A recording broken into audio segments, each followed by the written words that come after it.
हिस्सेदारी के चक्कर में मुसलमान अपना हकदारी खो चुका है। तेजस्वी को, लालू जी को, उनके परिवार को समर्थन करते आया है। अभी घोषणा करें ना, मुसलमान का मुख्यमंत्री होगा, नहीं तो उप मुख्यमंत्री होगा। हमें लालू सिर्फ कह देंगे मुसलमानों तुम्हारे हम साथ हैं, मुसलमान खुश।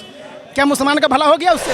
ये अब आरजेडी के झांसे में लोग नहीं आ रहे हैं। लोग समझ रहे हैं कि सिर्फ वोट बैंक की राजनीति अब नहीं चलेगी। प्रदेश अध्यक्ष बीजेपी और सम्राट चौधरी को मैंने लिखित लेटर दिया है कि मुसलमानों का वोट चाहिए आपको, हमको दलित मुसलमान बना दीजिए।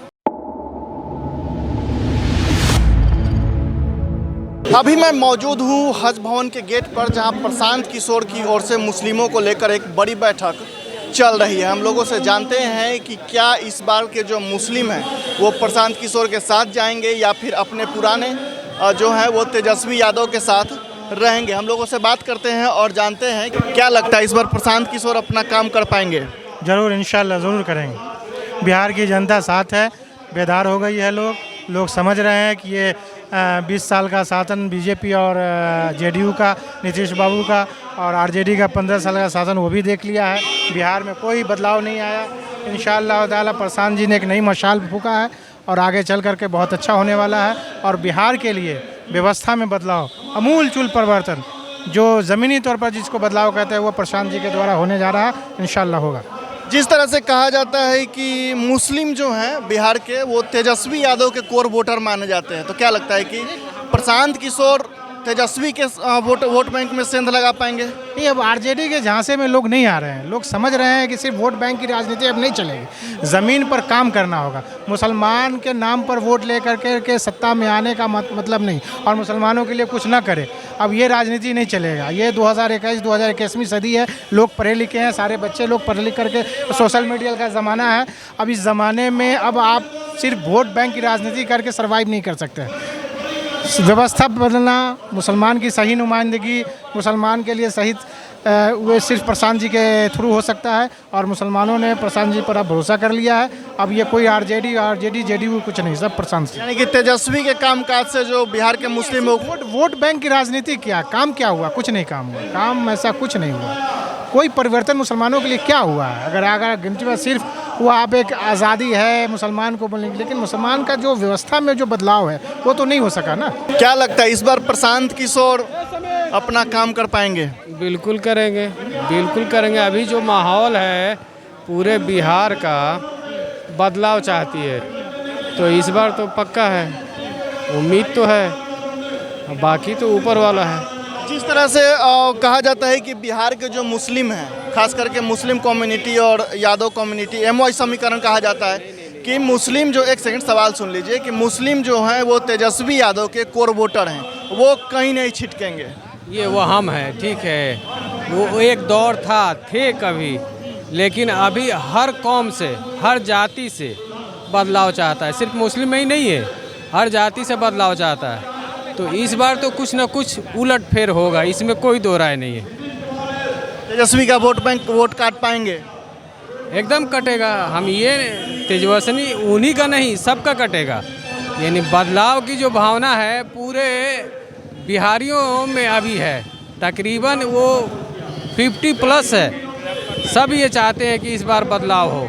तो अब देखिए आने वाले दिन पता चलेगा क्या हो रहा है। पता चलेगा क्या होता है। हाँ। आपका नाम बताइए। मोहम्मद जमील हसन खान। क्या लगता है प्रशांत किशोर तेजस्वी के वोट बैंक में सेंध मार लेंगे? ये सब के बारे में मालूम नहीं मालूम। न्यू आए हैं यहाँ पे तो कुछ तो आइडिया होगा।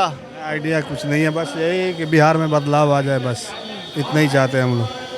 बिहार में बस बदलाव होना चाहिए, इतना ही चाहते हैं। तेजस्वी से मोह भंग हो गया है। हाँ, अब ये नया है, इनके लिए कुछ करना चाहिए और बिहार के लिए कुछ करे। एक बार चांस हम लोग देते हैं। अच्छा, एक बार चांस दीजिए। हाँ। कहाँ से आए हैं? वैशाली से। वैशाली से आए हैं। क्या लगता है प्रशांत किशोर तेजस्वी के वोट बैंक में सेंध लगा पाएंगे? क्योंकि कहा जाता है कि मुस्लिम जो हैं वो तेजस्वी यादव के कोर वोटर हैं। देखिए, मुसलमानों का 1950 से लेकर अभी तक मुसलमान सिर्फ गुमराह होते हुए हैं, और वो हिस्सेदारी के नाम से। ठीक है, प्रशांत किशोर दी 40 गो MP का टिकट, MLA का टिकट दे देंगे। मुझे ये बताइए, जो गरीब मुसलमान यहाँ आए हैं उनका क्या भला होगा? हम MP बनेंगे, MLA बनेंगे, मेरा भला होगा?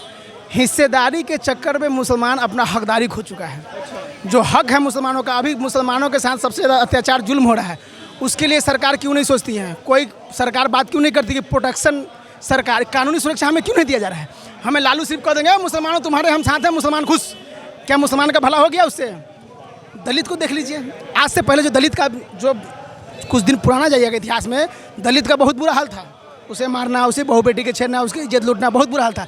लेकिन जब से SC/ST कानून आया 1989 में, एक राजीव गांधी ने एक कानून बनाया, प्रिवेंशन ऑफ एट्रोसिटीज एक्ट, उस एक्ट के तहत उस जाति को बहुत फायदा हुआ। आज पासवान का गाली दीजिए तो आपको जेल हो जाएगा, नॉन अवेलेबल वारंट जारी होता है, उसको तो हकदारी मिला। लेकिन मुसलमान को सिर्फ ये हिस्सेदारी, 20 को MLA MP बनेगा मुसलमान। 1950 से लेकर अभी तक बहुत मुसलमान MP बने, MLA बने, BPSC के चेयरमैन बने, राष्ट्रपति बने, उपराष्ट्रपति बने। उससे गरीब मुसलमानों को क्या भला हुआ, हम ये पूछना चाहते हैं मुसलमानों से। तुम्हारे हकदारी कब मिलेगा तुम्हें?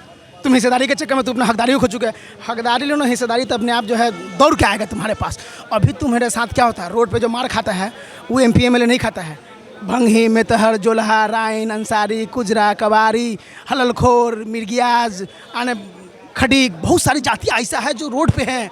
उसलिए कौन सोचेगा? खाली हिस्सेदारी चाहिए मुसलमानों को, हैं? हकदारी की बात कौन करेगा?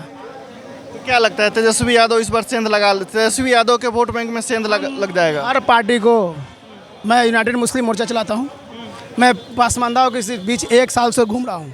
मैं प्रदेश अध्यक्ष BJP और सम्राट चौधरी को मैंने लिखित लेटर दिया है कि मुसलमानों का वोट चाहिए आपको, हमको दलित मुसलमान बना दीजिए। हम दलित मुसलमान हैं। आप जब कानून जब लड़िएगा, पूना पैक्ट 1936-37 में हुआ था लंदन में, उस टाइम अंग्रेज हमको हिफाजत में रखा। धोबी हिंदू में मुसलमान धोबी, बौद्ध धोबी, सिख धोबी, सब धोबी जगह पैसे के बुनियाद पे आरक्षण मिला था। नेहरू की सरकार 1950 में आई, बाबा साहब ने अधिकार दिया था, SC/ST में रखा था मुसलमानों के। संविधान में पहला संशोधन किया था पंडित जवाहरलाल नेहरू ने, एक प्रिवेंशन ऑर्डर लाके उन्होंने मुसलमानों को नहीं, मुसलमान को, सिख को, बौद्ध को बाहर कर दिया आरक्षण से। तेजस्वी यादव तो हमेशा कहते हैं ना कि हम मुस्लिमों के साथ हैं, मुस्लिमों के भले के लिए हम कुछ भी कर सकते हैं। गांधी मैदान में जो हुआ था वो आंदोलन, तो उसमें मंच से उन्होंने खुल करके कहा ना, किसी का बाप का देश है, यही ने कहा था। मुसलमान नारा लगाना शुरू कर दिया, तो मुसलमान का क्या भला हुआ? मोम लिंचिंग रुक गया, दंगे फसाद रुक गए, मस्जिद तोड़ना रुक गया, क्या रुका है? लालू के कहने से कानूनी सुरक्षा मुसलमानों को क्यों नहीं दिया जा रहा है? ये कानूनी सुरक्षा दो ना। आज दलित को, ए पासवान तुम गाली दे दो एक बार, तुम्हारे ऊपर SC/ST धारा लग जाएगा ना। लगने के बाद क्या होगा? भागते फिरोगे, नॉन अवेलेबल वारंट जारी होता है। मुसलमानों को ये प्रोटेक्शन क्यों नहीं? 1956 में सिख को भी मिल गया, 1999 में तुम्हें बौद्ध को भी दे दिया, 3 समुदाय को बाहर किया गया, लेकिन मुसलमानों को आज तक वंचित क्यों रखा गया है? खाली जुबानी मुंह से कहने से हो जाएगा कि तुमको हम हिफाजत करेंगे लालू के कहने से? तो लालू कानूनी प्रोटेक्शन दे, कानूनी प्रोटेक्शन की बात करें, हमें कानूनी सुरक्षा दे कि हमें कोई मारे नहीं, रोड पे मारे नहीं। रोड पे मार कौन खाता है? सब्जी बेचने वाला मुसलमान। मतलब कुल मिलाकर के इस बार के जो मुस्लिम हैं वो तेजस्वी यादव से नाखुश हैं, एकदम नाखुश है। सिर्फ मुंह से कहने से, जुबानी से नहीं। कानूनी प्रोटेक्शन जो सरकार हमें देगी, चाहे BJP क्यों ना हो, उसे हम वोट करेंगे। बिल्कुल। इनका साफ तौर पे कहना है कि जो हमें सपोर्ट करेगा, हमारी जो कानूनी सहायता करेगा, हम उसे सपोर्ट करेंगे, वो चाहे फिर BJP की ही सरकार क्यों ना हो। और भी लोग हैं, हम उनसे बात करते हैं। क्या लगता है इस बार प्रशांत किशोर तेजस्वी यादव के वोट बैंक में सेंध लगा पाएंगे, चूँकि आप लोग भारी संख्या में यहाँ पहुँचे हैं?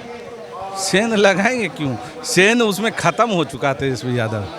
तो मुसलमान का वोट इस्तेमाल करके मुख्यमंत्री बनने का सपना देखता है और मुसलमान को हक देने का बात आज तक नहीं किया है। अभी भी उसके जितने प्रेस कॉन्फ्रेंस देखते होंगे, उसके बगल में बैठने वाला मुकेश सहनी, जिसकी संख्या 3% है आबादी के हिसाब से, उसमें भी जो मुकेश सहनी है उसके कास्ट BJP में भी है, जदयू में भी है, सब में है, जो परसेंटेज में गिना भी नहीं जाता। लेकिन मुसलमान 19% 18% होने के नाते कंटिन्यू तेजस्वी को, लालू जी को, उनके परिवार को समर्थन करते आया है। लेकिन मुसलमान का जो हालात है वो दिन ब दिन बदतर होते चला गया। खास करके राजनीतिक तौर पे तो उनका ना हिस्सेदारी वो देने का काम किया। अभी घोषणा करें ना, अगर इतनी हिम्मत है तो आप 15% है, मुसलमान का मुख्यमंत्री होगा, नहीं तो उप मुख्यमंत्री होगा। मुसलमान उसका कोई वोट बैंक नहीं रह गया, वो सब गया लोग को मूर्ख बनाने का, BJP से डराने का। वो सब समय था, लोग डरा, बहुत डरा, लेकिन डरते डरते भी उसके अंदर एक सलाहियत आ जाता है ना कि डरना है भाई अल्लाह से, तुमसे हम क्यों डरें, ठीक ना। तो जो प्रशांत किशोर ने जनता के बीच में जाके मुसलमानों को बार बार एक ही चीज़ कर रहे हैं, लड़िएगा आप ही, हम आपको हक देंगे, आपके साथ कंधा लगाएंगे, इससे बेहतर मौका नहीं मिलेगा। इसलिए 2025 में पूरा मुसलमान जनसुराज के साथ जाएगा। कुल मिला के देखा जाए तो इस बार बिहार के में जो है वो मुस्लिम जो है वो तेजस्वी यादव से ना खुश हैं। अबे किस लिए खुश होगा? आप उससे मिलिए ना भाई, कोई काम करा दे। मुस्लिम इलाका से सबसे ज़्यादा मैं किशनगंज से आ रहा हूँ, सीमांचल से। सीमांचल फुल्ली वोट मिलता था उसको, ठीक है। सीमांचल का हालत सबसे बदतर है बिहार में। अभी भी जो हमारे दो एमपी हैं, एक तारिक अनवर साहब, मेरा भी नाम तारिक अनवर साहब है, वो कटिहार से हैं। एक डॉक्टर जावेद साहब किशनगंज से हैं। आप चलिए सीमांचल में, आधा तो बरसात में डूबा हुआ रहता है सीमांचल। तो मुसलमान क्यों जाएगा उसके साथ? मुसलमान इस बार जनसुराज के साथ जाएगा।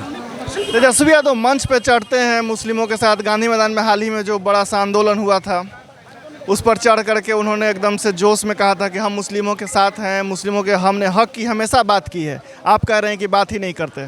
नहीं, वो तो एक बड़ा मौका मिल गया वक्फ बोर्ड के लेके, ठीक ना, उसको राजनीतिक रूप देने का काम किया। ये लड़ाई हमारी है, ठीक है।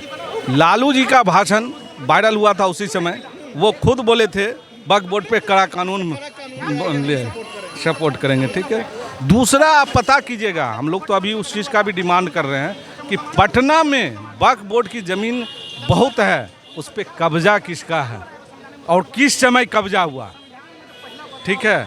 अब हम मौलाना और हजरत के बीच में इसलिए नहीं जाना चाहते हैं, चाहे इमारत सरिया हो या जो भी हो, क्योंकि हम भी दीनदार फैमिली से जुड़े हुए हैं। और मैं एक कहता हूं कि आपकी लड़ाई अपने समाज के साथ लड़िए। किसी राजनीतिक प्लेटफॉर्म पे जाइएगा तो आपका कद, जैसे 75 साल से कांग्रेस छोटा किया है, क्या दिया है कांग्रेस 75 साल में मुसलमान को? एक कॉलेज बनाया हो, आज़ादी से पहले का अलीगढ़ यूनिवर्सिटी है मेरा, किशनगंज में अलीगढ़ यूनिवर्सिटी का बाउंड्री पड़ा हुआ है, ज़मीन रखा हुआ है, काहे ने काम चालू हुआ। इसकी लड़ाई आज तक तेजस्वी बोले। अभी प्रशांत किशोर बीजेपी के नेता पे बड़े बड़े हमले किए हैं, जिसमें दिलीप जायसवाल मेरे किशनगंज से आते हैं प्रदेश अध्यक्ष, और मेडिकल कॉलेज को कब्जा किए हुए हैं। एक बार तेजस्वी के मुंह से क्यों नहीं निकल रहा है? भाई यहाँ दोनों में रोटी सेके हुए हैं, और सिर्फ मुसलमाने को सब गुमराह करने, तो मुसलमान भी समझ चुका है। एक बार जनसुराज के साथ, अपने बच्चे के लिए, अपने समाज के भविष्य के लिए, क्योंकि बुरा हाल अगर किसी का चरक मिट्टी या जितना रिपोर्ट देखिएगा, दलित से भी बदतर हाल है मुसलमान का। तो मुसलमान भाई जागो, अपने नबी के तरीक़ा से चलो। प्रशांत किशोर ये नहीं करें कि आप हमको वोट देवे कीजिए, लेकिन हम आपके साथ कंधा लगा रहे हैं, आप अपनी कामयाबी खुद लिखिए। इससे बेहतर मौका नहीं मिलेगा। बिल्कुल, इससे बेहतर कुछ हो नहीं सकता है कि एक ऐसा लीडर मिले जो कहे कि हम आपके साथ हैं, हम आपको सपोर्ट कर रहे हैं और आप अपना रास्ता खुद बनाइए।